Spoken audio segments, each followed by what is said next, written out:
সুপ্রিয় দর্শক, আজকে খুবই একজন পরিচিত মানুষের কাছে আমি সুযোগ পেলাম দেখা করার। তো সেই জায়গা থেকে আমি যেটা বলবো যে উনি বাংলা ভাষাটাকে এত সুন্দরভাবে রিপ্রেজেন্ট করে, কোনো বাঙালির চোখে যদি সেটা পড়ে, সে একজন চাইনিজ মেয়ে হিসাবে।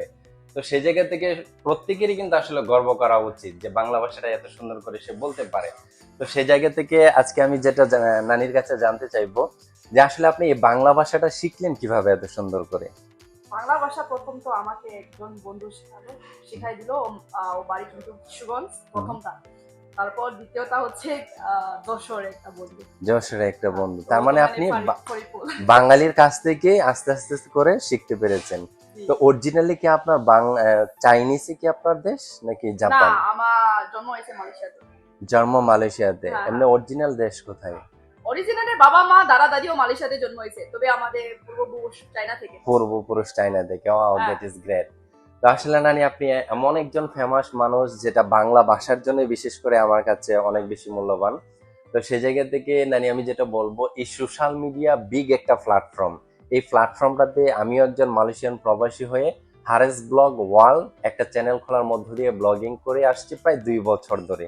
তো সেখানে আসলে চাকরির পাশাপাশি 12 ঘন্টা ডিউটি করার পাশাপাশি এমন একটা সুযোগ আমার হয়ে উঠছে না যে আমি বুঝতে পারতেছি যদি আমি সোশ্যাল প্ল্যাটফর্মটায় আমি সময় দিতে পারি তাহলে সে জায়গা থেকে আমার ভালো কিছু করা, ডেভেলপ করা সম্ভব। কিন্তু আমি না চাচ্ছি চাকরি ছাড়তে, না পারছি ওইটাকে ভালো করে ধরতে। তো এমন অবস্থায় একজন কন্টেন্ট ক্রিয়েটর আসলে করণীয়টা কি? অবশ্যই আমি আমার চ্যানেলটা আপনাকে দেখাইছি যে 3000+ সাবস্ক্রাইবার, ইনকাম, মনিটাইজেশন সবকিছুই কিন্তু আছে। তো সেখানে আসলে আমাকে করণীয়টা কি, আমাকে যদি বলতেন। 12 ঘন্টা ডিউটি করব নাকি আমি সোশ্যাল মিডিয়া নিয়ে কাজ করব? সোশ্যাল মিডিয়া হলে ভালো। Social media. আপনার কথাবার্তা অনেক অনেক ভালো, এর জন্য। ও আচ্ছা, থ্যাংক ইউ সো ভাষা মাচ। অনেক সুন্দর না, পরিষ্কার, এর জন্য। থ্যাংক ইউ সো মাচ আসলে এই কথাটা বলার জন্য। তাই আমি সত্যি অনেক বেশি অনুপ্রাণিত হয়েছি। তো দর্শকদের উদ্দেশ্যে যদি একটু বলতেন যে আমি একজন প্রবাসী হয়ে প্রায় 2 বছর ধরে ভিডিও বানিয়ে আসছি, তো আমাকে যেন একটু সাপোর্ট করে, একটু ভালো লাগা দিয়ে পাশে থাকে।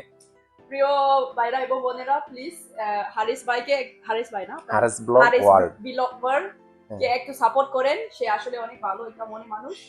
তো আজকে আমার রেস্টুরেন্টে আমি ফুচকা খাইতে এসেছিলাম। ফুচকা আমার ফেভারিট খাবার, আমার ভালো মানে অনেক প্রিয় একটা খাবার বাংলাদেশে। Good good.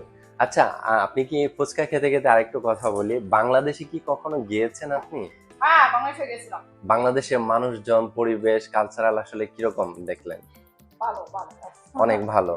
অসংখ্য ধন্যবাদ। তবে পুরো বাংলাদেশে ঘুরতে পারলাম না, শুধু ঢাকার ভিতরে। শুধু ঢাকার ভিতরে।